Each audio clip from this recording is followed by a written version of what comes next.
Andre Onana will soon be equated with the football club because he's a Manchester United player, or certainly will be in the next little while. The fee's been agreed, just going through the formalities now, and he's had something to say today. Yeah, and I quite like it, actually. He spoke to the Italian media as he hopped on his plane for that medical.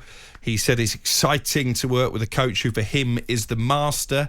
I'll go to a great league and a great club, which has a huge history, just like that of Inter Milan. I'll start from scratch, he says, and give everything every day to show the new fans who I am. And he added, I hope to win the Champions League with Manchester United, and I'll certainly sign up for that. Well, the former Manchester United goalkeeper, now Wrexham goalkeeper, Ben Foster, is in America ahead of the League Two side playing Chelsea and Manchester United in pre-season. And Foster actually was speaking about the former Manchester United goalkeeper, David De Gea, who Onana has now replaced. And this is what he had to say. I didn't like it. I really didn't. I thought somebody for what David has done for Man United for all these years probably deserves a little bit more respect. Really, like I say, that's the way football is. You know, it is very cutthroat. You know, you get it's one side of the coin and then the other, because sometimes you get players who, you know, they'll angle for more money, they'll angle for a bigger contract, or they'll say, no, I want to get a move to this team or whatever, and then the fans absolutely pile in and they'll give them absolute dog's abuse.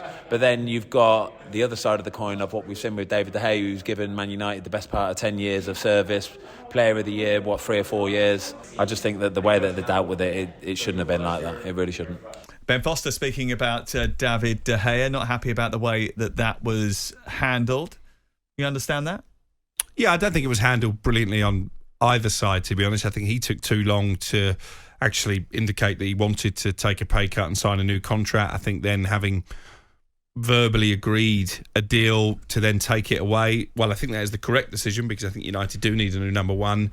I think they should have given him the opportunity to say goodbye. They should have made it clear that his last game at Old Trafford would be his last game at Old Trafford. The FA Cup final would be his farewell appearance. Who knows? If he knew that, maybe he wouldn't have chucked in the second goal. But I can see where Ben Foster's coming from. He didn't chuck in the second goal, did he? He made a mistake. It came through a crowd of players and bounced over the top of his hands. It was a goalkeeping error that ultimately cost United the cup final. It was a goalkeeping error, but they'd also conceded a goal inside the first 15 seconds of a game. Yeah, that wasn't great either. You think I'm being harsh? I just think that what you like to do is you like to hone in on one particular player and then blame them for everything. No, I just think it's not David De Gea, it's Harry Maguire. Wouldn't have been David De Gea if he'd signed a new contract and he was still your mate, or he had an agent who you were friends with. But you know, it's that's out of order. It's okay I think most Manchester United fans would agree the time is right to say goodbye. But I agree with Ben Foster. It could have been handled much better, because by and large he's been a good servant for the football club, and he's also been paid an awful lot of money. What was handled well yesterday was the announcement of the new 5-year contract for Marcus Rashford. They did almost a cinematic video involving all of his family to announce the fact that he will be staying for 5 more years. He looks pretty happy with the idea, and why shouldn't he?